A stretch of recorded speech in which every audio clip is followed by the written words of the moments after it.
আসসালামু আলাইকুম। ওয়ালাইকুম মোস্তফা আসসালাম। সাহেব না? জি, আপনার তো গলায় আসলে আমি অপারেশন করেছি।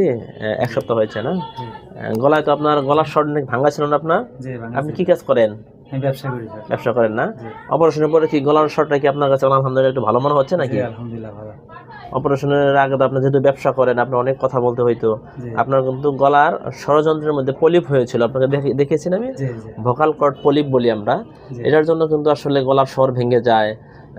বিশেষ করে যারা ভয়েস ইউজ করে, বিশেষ করে ব্যবসা করে বা যারা ইমাম বা যারা বক্তা বা লয়ার, টিচার এদেরকে কিন্তু কথাটা খুবই গুরুত্বপূর্ণ। জি, এদের স্বরের গুরুত্বটা অনেক বেশি। জি, উনি সেরকম আশা ভরসা নিয়ে আসছিলেন আমার কাছে। জি, যে আল্লাহর কাছে শুকরিয়া যে ওনারা অপারেশন করার পরে খুব সুন্দর করে পলিপটা আসলে আমরা এন্ডোস্কোপের মাধ্যমে মানে মেশিনের যন্ত্রের মাধ্যমে সেটা আমরা রিমুভ করেছি। রিমুভ করে আজকে ৭ দিন পরে ফলো হবে আসছে। ওনার গলার স্বর আল্লাহর রহমতে আপনার জি, গলার স্বর অনেক ভালো না? জি, আলহামদুলিল্লাহ অনেক ভালো। গলার স্বর কিন্তু অনেক ভালো হয়ে গেছে। এটা আস্তে, আস্তে ২ থেকে ৩ সপ্তাহ পরে জি, ইনশাআল্লাহ একদম স্বাভাবিক গলা আল্লাহ যদি চায় হয়ে যাবে ইনশাআল্লাহ। জি, আপনার কিন্তু গলার স্বর কিন্তু কয়দিন রেস্টে রাখতে বলছিলাম। রেস্টে কি জি, থাকতে পারছেন নাকি?